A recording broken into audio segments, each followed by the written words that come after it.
এই পর্যায়ে আমরা শিখবো হচ্ছে how to change case. Change case Microsoft office ওয়ার্ডের মধ্যে একটি অত্যন্ত গুরুত্বপূর্ণ ফিচার, যেটা আমাদের অনেক সময় খুবই প্রয়োজন হয়ে পড়ে। এটা হচ্ছে আপনার লেখার সাধারণত ডিজাইন করার জন্য। তো আমরা এটার জন্য হোম মেনুতে চলে যাব।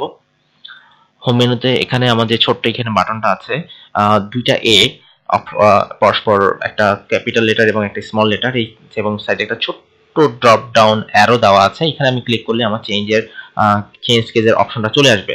তো আসলে চেঞ্জ কেজ জিনিসটা হচ্ছে যে আমরা সাধারণত যেমন এখানে বার্সেলোনা স্টার নেইমার, এখানে সাধারণত আমরা যখন কোনো একটা সেন্টেন্স লিখি, সে সাধারণত সেন্টেন্সের প্রথম ওয়ার্ডটা বড় হাত ক্যাপিটাল লেটার হয় এবং বাকি সব স্মল লেটার হয়। তো কখনো কখনো দেখা যায় আমাদের যদি লেখাটাকে একটু সুন্দর করতে চাই, ফর এক্সাম্পল আমি এখানে হাউ টু চেঞ্জ কেজ, এখানে যেমন আমি যদি এখানে প্রতিটা লেখাকে বড় করতে চাই, যেমন আমার প্রতিটা ওয়ার্ডের শুধুমাত্র প্রথম অক্ষরটাই শুধুমাত্র ক্যাপিটাল, বাকি সবই কিন্তু স্মল লেটার। তো এই ধরনের কাজগুলো করতে গেলে আমাদের চেঞ্জ কেসটা প্রয়োজন হবে।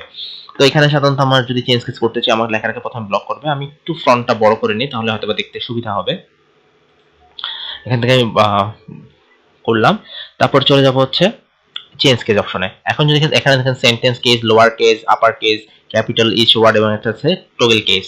সেন্টেন্স কেস যদি আমি ক্লিক করি, তাহলে শুধুমাত্র আমার যে অপশনটা অ্যাক্টিভেট হবে সেটা হচ্ছে যে একটা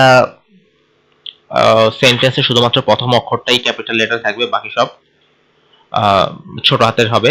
এরপর হচ্ছে আমার এখানে দেখেন আমার লোয়ার কেস আছে। আমি যদি লোয়ার কেসটা ক্লিক করি, দেখেন আমার প্রতিটা লেখায় কি স্মল লেটার চলে আসছে।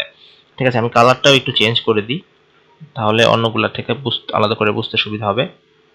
এখানে দেখেন প্রতিটা লেটারই আমার স্মল চলে আসছে। এরপর যদি আমি আবার ব্লক করলাম, ব্লক করে যদি আমি আবার চেঞ্জ কেসে যাই, এখানে আপার কেস দিই, আমার প্রতিটা ওয়ার্ড, প্রতিটা অ্যালফাবেট আমার কি সবই ক্যাপিটাল লেটার। তো এছাড়াও আছে আমার সরি ক্যাপিটালাইজ ইচ ওয়ার্ড। এটা যদি আমি প্রেস করি, একটু আগে যে হাউ টু চেঞ্জ কেজের মধ্যে বার্সেলোনা স্টার নেইমার, এখানে প্রতিটা ওয়ার্ডই আমার কি ওয়ার্ডের মধ্যে প্রথম অ্যালফাবেটটা আমার ক্যাপিটাল লেটার হয়ে গেছে।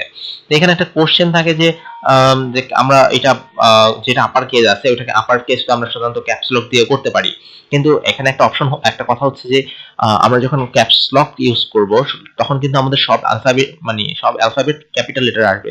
কিন্তু সমস্যা হচ্ছে যে ক্যাপিটাল লেটারে কোনো, এখানে যেমন নেইমার, এই স্পেলিংটা আমাকে নিচে লাল দাগ দিয়ে ভুল বোঝাচ্ছে, দেখাচ্ছে যে এটা ভুল, কারণ এই নেইমার শব্দটা বা নেইমার নামটা কম্পিউটার ডিকশনারিতে নেই, তাই সে এটা ভুল দেখাচ্ছে। কিন্তু ক্যাপিটাল লেটার যখন আমরা ডিরেক্টলি ইউজ করব, তখন কিন্তু কি আমাদের এই ভুলটা দেখাবে না। তো সেক্ষেত্রে আমার লেখায় হয়তো বা ভুল থেকে যেতে পারে। তো এই জন্য প্রথমে আমরা স্মল লেটার লিখে নিব, পরবর্তীতে যদি প্রয়োজন হয় তাহলে আমরা ওটা এই চেঞ্জ কেস থেকে আপার কেস করলে আমার সব ক্যাপিটাল লেটার হয়ে যাবে। এভাবে আমরা ভুলটা এড়াতে পারি। তো ধন্যবাদ সবাইকে।